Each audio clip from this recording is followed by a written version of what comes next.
Olá, pessoal!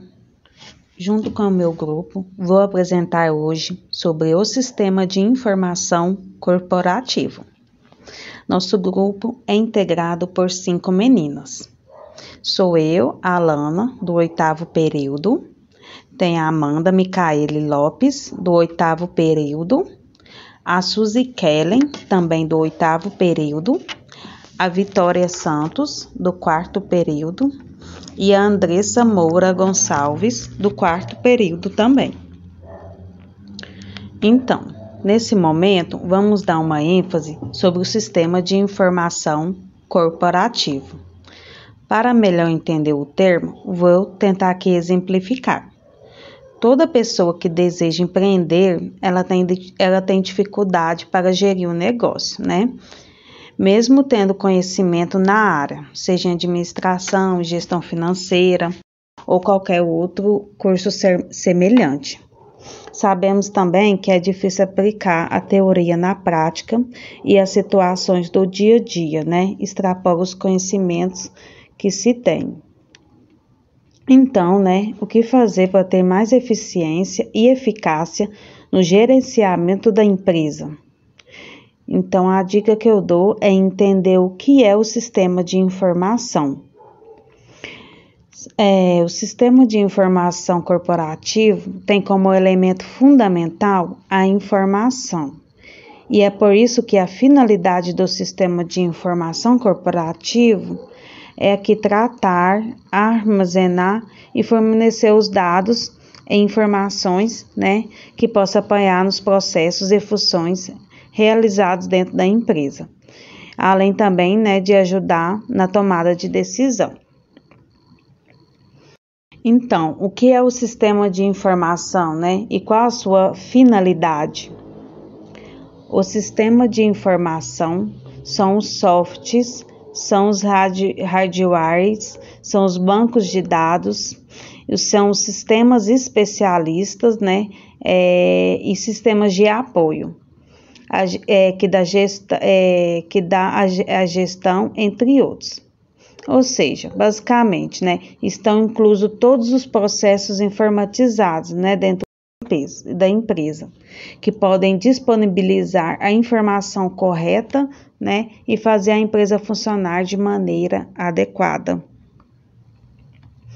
Também o sistema de informação tem como objetivo entender e analisar como ocorre um impacto da adoção das tecnologias de informações, né, dentro dos processos de decisões gerenciais e administrativos da empresa. E é por isso, né, como já foi falado, o elemento principal é a informação, já que é isso que vai dar embasamento para as tomadas de decisão dentro da empresa. Mas de onde surge essa informação? Então, basicamente, da interação que ocorre entre os procedimentos pessoais e tecnologia, que trabalham em conjunto, né, com os sistemas de informação para alcançar as metas definidas pela empresa. Pode ser pelo gestor ou por qualquer outra pessoa que esteja ali à frente. Agora eu vou dar a oportunidade para a Suzy explicar melhor como se dá a evolução do sistema de informação dentro das empresas. Bom, falando um pouco sobre a evolução histórica, nos dias de hoje a informação é considerada o principal ativo da sociedade. Ter a informação certa no momento certo pode representar a diferença entre o lucro e o prejuízo, a decisão correta e a incorreta, ou até mesmo entre o sucesso e o fracasso. Essa importância de manter a estruturação da informação motivou o primeiro grande salto tecnológico da informação que ocorreu por volta de 1439. Com o passar dos anos, houve o surgimento da Revolução Industrial, juntamente com a necessidade de entender como o processo de produção acontecia, pois era fundamental para a lucratividade do negócio. Desde então, começou um processo para estruturar as informações para acesso de forma mais rápida, simples e o mais confiável possível.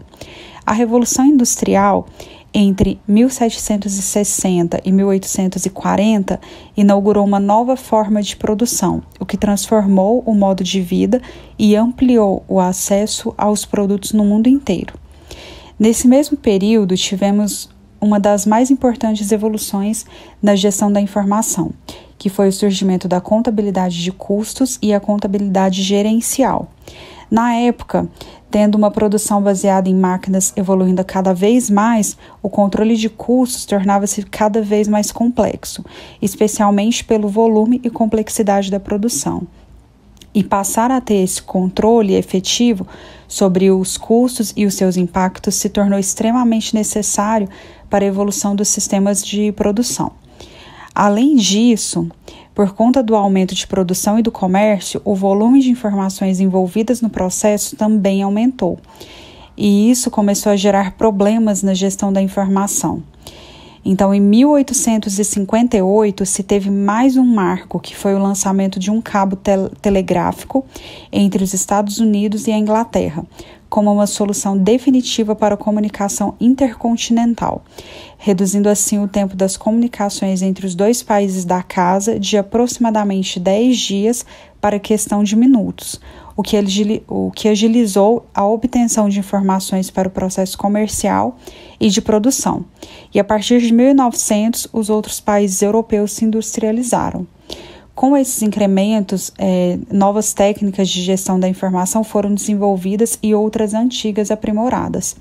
Um dos exemplos de desenvolvimento estão nos processos de inventário, com a adoção de técnicas como o Cardex e o Kanban, que permitiam a rápida apuração dos custos do estoque.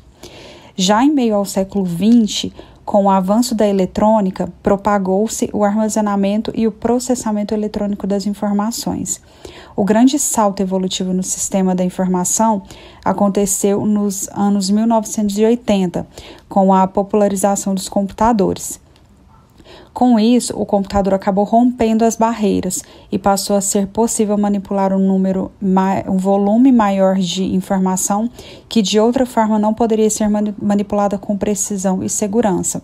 Além da velocidade na manipulação das informações, os computadores permitiram também a redução no número de pessoas necessárias para manipulá-las, além de ter impactado de forma significativa com o tempo, no caso do tempo necessário para a tomada de decisão. Com isso, houve uma grande redução nos custos indiretos da empresa e também um aumento na qualidade no processo de tomada de decisão.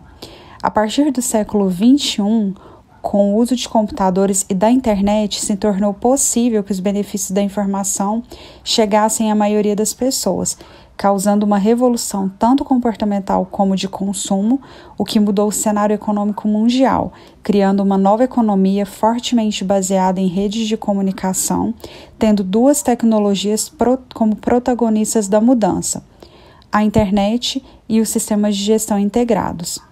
Várias empresas de diversos segmentos e portes passaram a ter acesso a uma ferramenta computacional que permitiam estruturar e integrar os dados relativos às suas operações, entregando de forma mais rápida e objetiva as informações cruciais para a tomada de decisão. Já o uso da internet permitiu às organizações integrar suas diversas operações ao redor do mundo, permitindo com que os tomadores de decisão tivessem a qualquer momento uma visão consolidada de como a operação estava transcorrendo em qualquer parte do mundo. Então, observando essa análise e os pontos que nós comentamos aqui sobre a evolução histórica, é possível notar que essa evolução histórica ela trouxe grandes impactos positivos no mundo e que hoje estão refletidas no nosso cotidiano e nos das empresas, de forma cada vez mais evoluída. Bom, agora eu vou falar um pouco sobre o surgimento do sistema de informação.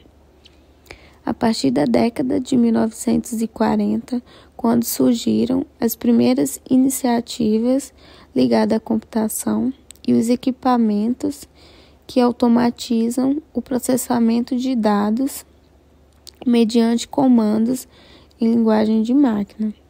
O mundo sofreu transformações, utilizando cada vez mais estes artifícios para análise, como processamento e também houve uma obtenção de informações.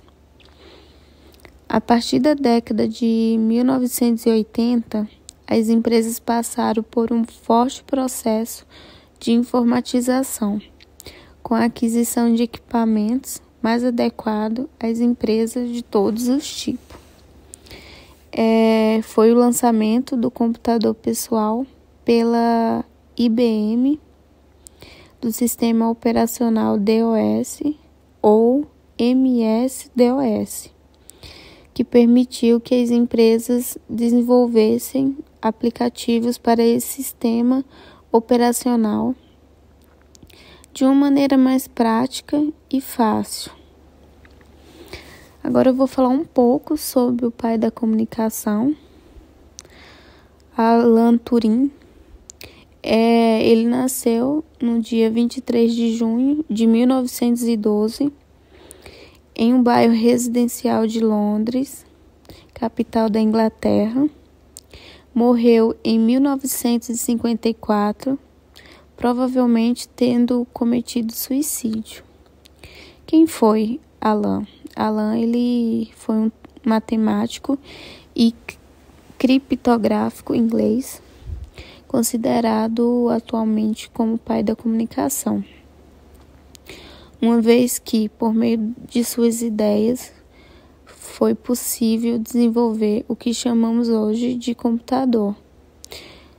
Ele também ficou muito conhecido como um dos responsáveis por decifrar o código utilizado pelas comunicações nazistas durante a Segunda Guerra Mundial.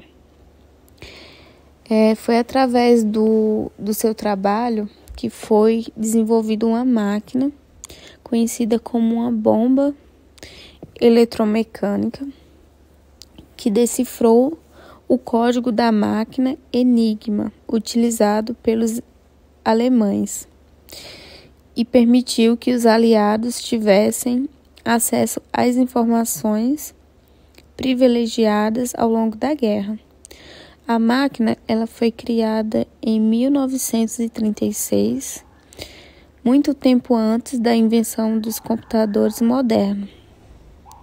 A maior parte dos nossos dispositivos eletrônicos, como por exemplo celulares, computadores, são máquinas programáveis que operam de acordo com os fundamentos da máquina de Alan.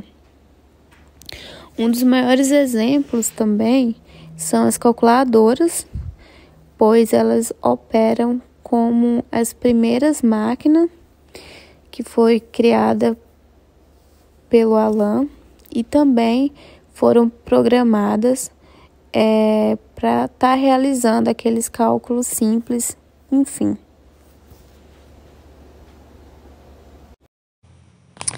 Nesse sentido, então, vale destacar que o sistema é dividido em subsistemas.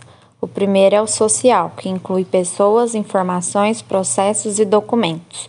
O segundo é o automatizado, que ele é composto por máquinas, redes de comunicação e computadores, conforme a Amanda falou.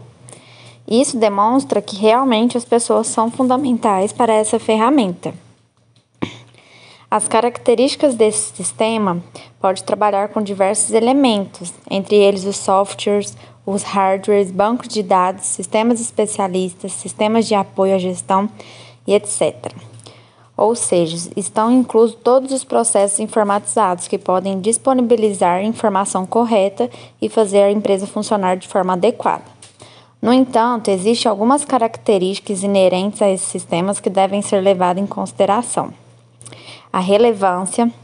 O sistema deve gerar informações relevantes e necessárias à empresa, que devem ser geradas em tempo hábil e ser confiantes. A integração, pois deve haver uma integração entre o sistema de informação e a estrutura da empresa.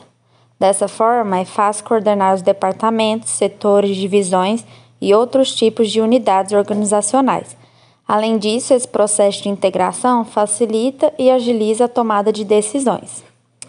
Outra característica é o fluxo independente. Essa característica é bastante diferenciada, porque ao mesmo tempo que há um fluxo de processamento de dados que ocorre de maneira interna e externa, também há um fluxo independente dos sistemas de informação.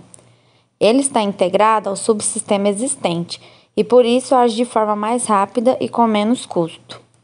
Temos também o controle. Não é obrigatório, mas os sistemas de informações podem conter ferramentas de controle interno, cuja finalidade é assegurar que as informações geradas são confiáveis e atuar de maneira a proteger os dados controlados. Outra característica são as diretrizes. Servem para garantir que os objetivos da empresa serão atingidos de maneira objetiva e eficiente e direta. Agora eu vou falar um pouco sobre quais são os tipos de sistemas da informação. Como existem diferentes tipos de informações e elas são categorizadas em nível, também há diferentes tipos de sistemas. Cada um deles tem especificidades e particularidades, sendo voltado para o fornecimento determinado de algum tipo de informação. Esses diversos tipos de sistemas trabalham de maneira integrada, atendendo a interesses empresariais diversificados. Eles atuam nos níveis estratégicos, operacional de conhecimento e tático. Agora eu vou falar de cada um deles. Primeiro a gente tem o ERP. Que fazem os planejamentos de recursos da empresa. São softwares que integram diferentes processos e dados da empresa, reunindo-os em apenas um local. Dessa forma, os dados de todos os departamentos da organização são integrados e armazenados. Os dados fornecidos pelos softwares ERP ajudam a trazer mais agilidade aos processos e permitem cumprir a produção por demanda, também chamada de just-in-time. O objetivo é reduzir os estoques e até mesmo eliminá-lo, evitando os gastos com armazenamento. Um exemplo de funcionamento do software ERP é no momento da venda de uma mercadoria. Enquanto a venda é realizada, os departamentos de produção e de compra são automaticamente alertados. Assim, é possível verificar se há todos os produtos ou se será necessário adquirir algo. Além disso, é possível identificar a necessidade e repor os estoques. Essa, é uma dos sistemas de informação, que é o ERP. O próximo é o CRM, ou gestão do relacionamento com os clientes. Eles automatizam todas as funções relativas ao contato com os clientes, permitindo que as organizações coletem e armazenem os dados de contato, as preferências dos clientes e o histórico de compra deles. Assim, a empresa pode contratar os clientes para estratégias específicas, com o objetivo principal de atender às necessidades dos consumidores de maneira antecipada. O próximo é o SCM, ou então Gestão de Cadeia de Fornecimento. Eles integram os diferentes processos relativos aos fornecedores de serviços, produtos e informação. A finalidade dele é criar valor para o consumidor, satisfazendo quando ele adquire um produto ou um serviço. Esse tipo de software integra os dados relativos a fabricantes, fornecedores e pontos de venda. Assim, ele alcança um bom nível de serviço e ao mesmo tempo em que os gastos são reduzidos. É importante lembrar que esse software é composto pelo sistema de gestão de suprimentos e componentes, da cadeia de suprimentos, da estrutura de produto e do rastreamento de origem. E é o uso que controla a cadeia de suprimentos. Dessa forma, consegue-se fazer desde a previsão de vendas, inventário e classificação de itens, até reduzir o custo de manipulação e criação de peças. O próximo é o SG, que é o Sistema de Informações Gerenciais. Eles são bastante voltados para o apoio à tomada de decisões e atuam nos níveis estratégicos, operacional e tático. As informações podem ser fornecidas por meio de gráficos, planilhas ou relatórios. No caso dos relatórios, eles podem ser categorizados em 4 tipos, que eu vou falar agora. são o primeiro, relatório programados, que são uma das formas mais tradicionais para o fornecimento de informações. Como o próprio nome fala, eles são programados, ou seja, são gerados de acordo com uma programação. O próximo relatório é o relatório de exceção, que são gerados em situações excepcionais com a finalidade de obter as informações específicas. Por exemplo, é um relatório focado em uma empresa de clientes inadimplentes. Ou então apresenta aqueles clientes que ultrapassaram, o limite do cartão de crédito. Um exemplo. O próximo relatório é o relatório de informe e resposta por solicitações. Eles apresentam as informações de acordo com a solicitação do empreendedor. Por isso, eles não fornecem os dados específicos, mas sim uma visão geral para que o gestor possa analisar rapidamente os dados e encontrar as soluções imediatas. E o último relatório é o relatório em pilhas. As informações são colocadas em uma pilha na área de trabalho e na rede do gestor ou do empreendedor. Assim, ele pode acessar o relatório sempre que ele quiser ou que ele precisar. Olá, agora eu vou falar sobre as funcionalidades. Os sistemas de informações possuem diferentes níveis e funcionalidades, por isso é evidente que esses softwares ajudam a empresa a funcionar de uma maneira mais adequada. Por meio da adoção desses sistemas, o gestor consegue reunir uma série de informações importantes que podem impactar tanto no atendimento dos clientes quanto nos processos internos. Além disso, a obtenção desses dados permite que o gestor ou o empreendedor analise os dados e interprete-os. Dessa forma, as informações podem ser usadas para a tomada de decisões estratégicas, controlando as informações e os dados e assegurando que a empresa esteja funcionando com a máximo de evidência. Com isso, o resultado é um ganho de competitividade, já que o empreendedor consegue identificar falhas e oportunidades, atendendo a demandas não sanadas e a nichos específicos de mercado, e diferenciando-se da concorrência. Conclui-se que os sistemas de informações, independentemente de seu tipo ou característica, é fundamental para qualquer empresa, desde as pequenas até as grandes corporações. No caso das pequenas e médias, serve como um orientador para a tomada de decisões, para as grandes ajuda a organização dos dados e reunir as informações e organizar as tomadas de decisões, que passam a ser mais estratégicas. E assim a gente finaliza o nosso trabalho e agradeço por toda a atenção.